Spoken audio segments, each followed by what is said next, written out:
Radio Lomé, il est 12h30 minutes.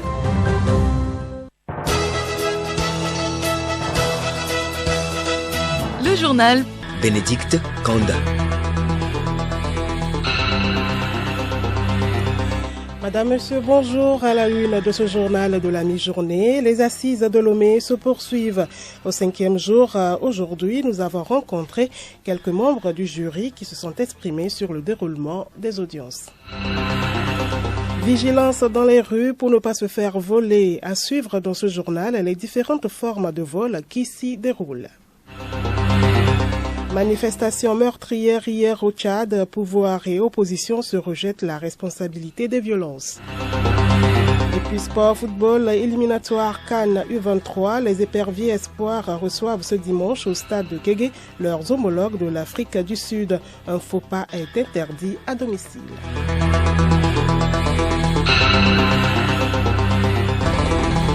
radiolomé.tg. Bienvenue à tous. Les accusés continuent de défiler à la barre à la cour d'appel de Lomé. Pour cette première semaine, les juges ont planché notamment sur les affaires de viol, d'homicide volontaire, de vol aggravé et d'inceste. Ils sont aidés dans leur tâche par un jury composé de 6 membres. Justement, nous avons rencontré un membre du jury qui se prononce. Georges Yaouak m'appelé, membre du jury. Je suis un agent de développement, responsable d'ONG. Je suis dans la préfecture de Sion. C'est ma première participation. On amène l'accusé à la barre et puis le président de la cour lui pose des questions, l'avocat aussi lui pose des questions et puis on va au délibéré. Et puis c'est de là où on voit comment ça s'est passé. Par exemple, quelqu'un qui a tué, dans qu'est-ce qu'on s'est tué. Nous, n'étant pas membres des avocats, mais on essaie de voir ce qu'on peut dire pour défendre la personne, bien pour voir comment le condamner. Et c'est un débat qui se passe et très bien avec les magistrats. Suite de la série de dossiers sur les arnaques dans nos sociétés, aujourd'hui, Yao Kamake nous éclaire sur les formes de vol qui s'opèrent dans les rues. Un véritable casse-tête chinois pour les populations de nos jours, c'est comment éviter de se faire voler dans les rues. En effet, ils sont nombreux, ces filous qui écument les rues et marchés à la recherche des personnes à dévaliser. Ils disposent de plusieurs modes opératoires, dont celui connu sous le nom de pickpocket.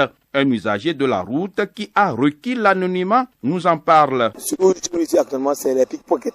Tu es avec au marché, ou bien tu es quelque part l'homme, tout à l'heure tu ne sais pas faire, porte a disparu. En plus, avant, on a volé un frère au marché. L'argent, tu ne sais pas le garder. Les jeunes, maintenant c'est ça. Tout à l'heure, il se colle avec toi, ton argent a disparu. En dehors de la rue et des marchés, ces bandes de voleurs font aussi parler d'eux. Partout où il y a du monde, les funérailles, les mariages, les conventions religieuses et même dans les transports en commun, comme nous le témoigne un autre usager. Tu peux être dans un taxi, tu rentres dans le taxi, à peine 2 mètres ou 3 mètres, tu dis que tu as oublié un colis, que tu vas retourner à la maison, mais tu as oublié l'argent à la maison, tu peux aller le prendre et revenir. Le taximan lui continue. C'est quelqu'un qui a déjà opéré la fête de l'action avant qu'il ne sorte de taxi. Ça veut dire là, a déjà pris l'argent ou bien quelque chose, c'est une bonne femme qui allait marcher. Bon, il y a certains, comme ils sentent le dehors de la jambe, ça va sortir de magicien ou bien comment. Au deuxième tour, je peux arriver que tu es à côté d'un taxi. Les émigrants maintenant enlevant le bagage de passager, tu arrives à rober ton colis. Après, tu vas chercher le colis, tu attaques le taximan. Le taximan dit non, monsieur ou bien madame, voilà ton colis, je l'ai mis dans le taxi. En plus de cette technique criminelle, les délinquants voleurs, souvent à 2 ou plus, piègent d'abord leur victime, déroutent son attention avant de la dévaliser. Merci à vous, Yao Kamake. La journée mondiale de la jeune fille célébrée en différé à la primature. Une session d'échange a réuni hier à Madame le Premier ministre Victoire Toméga-Dogbe avec des jeunes filles. Les discussions ont porté sur l'implication des jeunes filles dans la vie sociopolitique du pays. C'est dans le cadre de l'initiative Filles aux commandes à l'actif de Plan Togo avec l'appui du ministère de l'Action sociale. Une réunion régionale regroupe ce vendredi à Lomé les ministres en charge des transports de l'UEMOA. Au centre des travaux, la problématique de la surcharge routière dans l'espace sous-régional. Il s'agit de revoir les stratégies idoines pour amener les États membres à une application intégrale du règlement 14 de l'UEMOA relatif à l'harmonisation des normes et contrôles du gabarit. Le traitement du cancer de sein coûte très cher et parfois nécessite l'évacuation à l'extérieur pour des soins appropriés. Le Togo multiplie des efforts pour alléger les dépenses aux patients en dotant les structures sanitaires des moyens de traitement. Moumouni Zeynab, ex-patiente du cancer de sein, nous en parle. Au Togo, nous avons des laboratoires d'analyse. Il y en a à Tocoin, le service de l'ANAPAC, et il y en a dans certaines cliniques. Mais l'avantage que nous avons au niveau des laboratoires, c'est qu'il y a la possibilité pour les cliniques d'envoyer les pièces à l'extérieur. Là, lorsque les résultats viennent, c'est beaucoup plus précis et puis donc la prise en charge se fait très bien.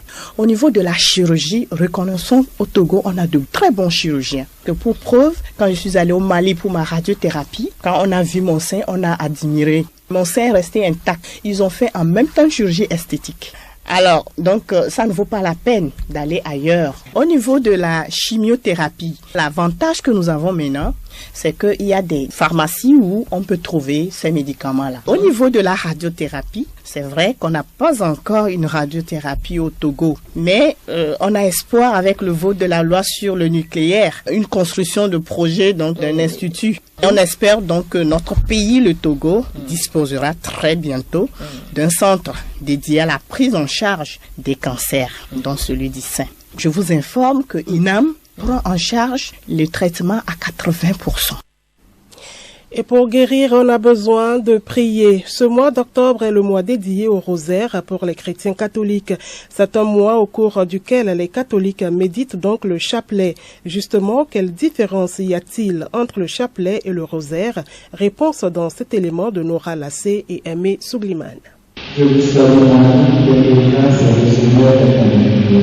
Vous êtes bénie entre toutes les femmes, et Jésus est le fruit de vos entrailles. C'est la manière de réciter et de méditer le chapelet chez les catholiques. Le révérend père Jean-Pierre Nouagoudji, curé de la paroisse Saint-Augustin d'Amoutivé, pour plus de lumière sur le chapelet et le rosaire. Le chapelet, c'est deux petits grains attachés à un fil qu'on égrène. Et sur chaque grain, on récite le « Je vous salue Marie ». C'est une prière adressée à la Vierge Marie. Par Marie, nous allons à Jésus.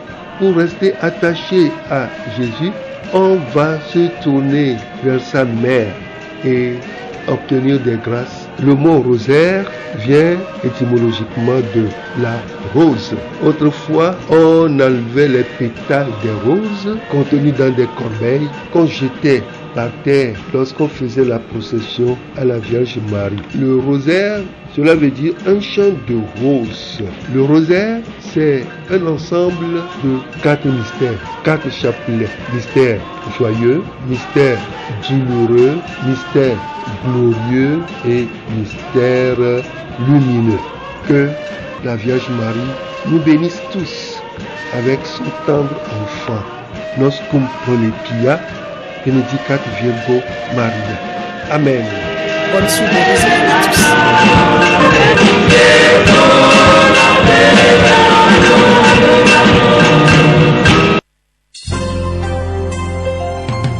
Le journal Bénédicte Kanda. Dans l'actualité internationale au Burkina Faso, le capitaine Ibrahim Traoré a été investi ce vendredi président de la transition. Cette investiture est prévue par la charte de la transition adoptée par les assises nationales. L'article 4 de la charte souligne que le mandat du président de la transition prend fin avec l'investiture du président issu de l'élection présidentielle prévue en 2024. Il stipule aussi qu'il n'est pas éligible aux élections présidentielles, législatives et municipales qui seront organisées pour mettre fin à la transition. Journée meurtrière hier au Tchad lors de manifestations appelées par l'opposition pour protester contre le maintien à la tête de la transition du président Mahamat Idriss Déby Itno. Il y a eu des dizaines de morts, des civils tués par balles. Les bilans avancés par les uns et les autres divergent.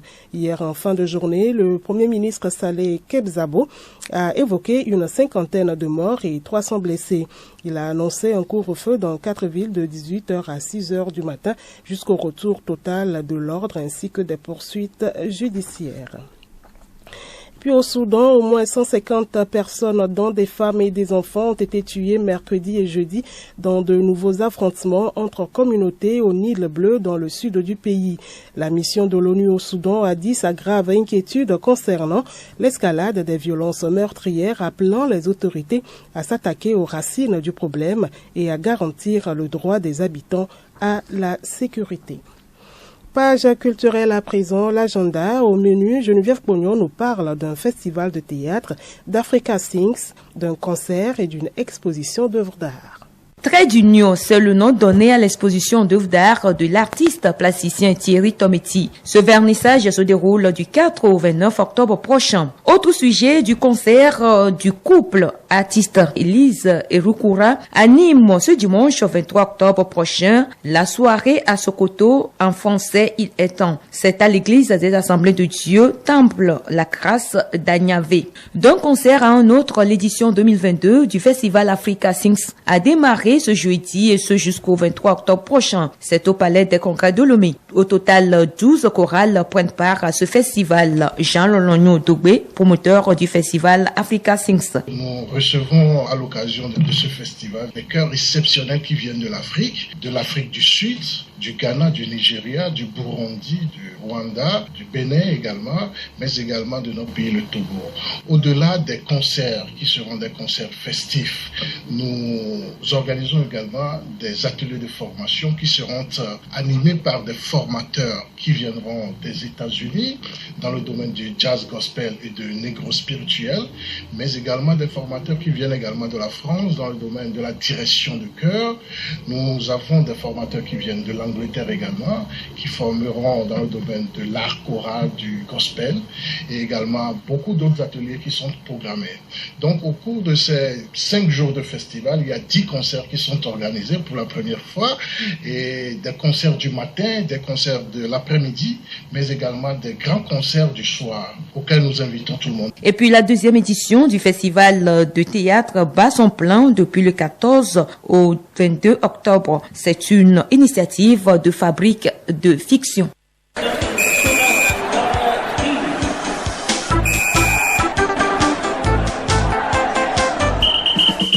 Sport, football, éliminatoire Cannes U23. Les poulains du sélectionneur Afizou Traoré accueillent dimanche à Kégué les U23 de l'Afrique du Sud.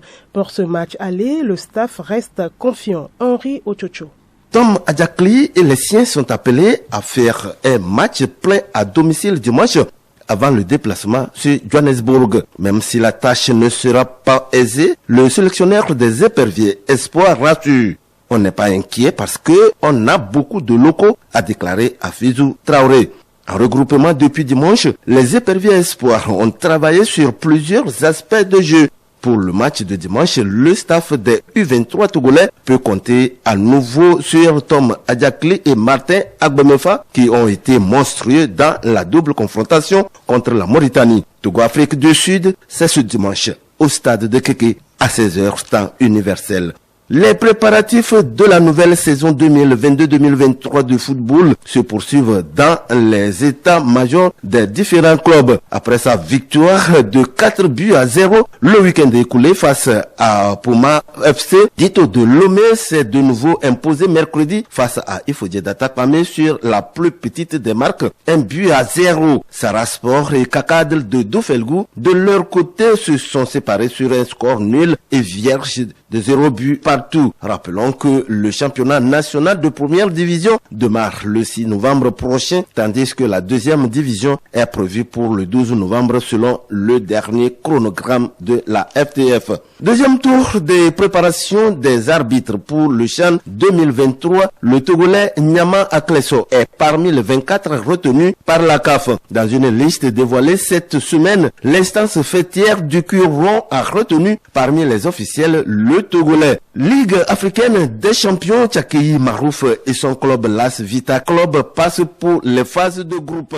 Avec quelques jours de retard suite au report du match aller, Las Vita Club a validé jeudi son billet dans la douleur contre le Rai Club Kadiogo. Après le 0 but partout à l'extérieur, Tchakeyi Marouf et ses partenaires ont été contraints à nouveau à domicile sur le même score avant de s'imposer dans les séances des tirs au but 4 tirs contre 3.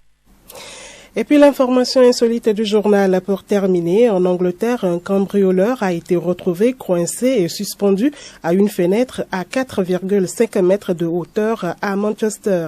La police pouvait à peine croire à cette chance unique de tomber sur un cambrioleur qui se débattait du haut d'une fenêtre où il était coincé. Le fameux cambrioleur, âgé de 47 ans, tentait de rentrer dans une maison dont le propriétaire avait la soixantaine. Celui-ci, de retour d'un tour aux boutiques, l'avait trouvé coincé sur le rebord de la fenêtre. Le voleur a été juste cueilli par les policiers.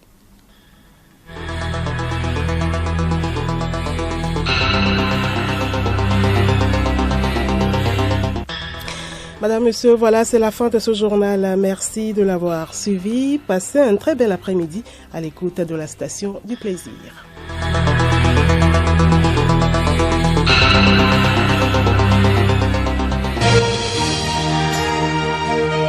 Radio Lomé, boîte postale 434, email radiolomé@radiolomé.tg. radiolomé.tg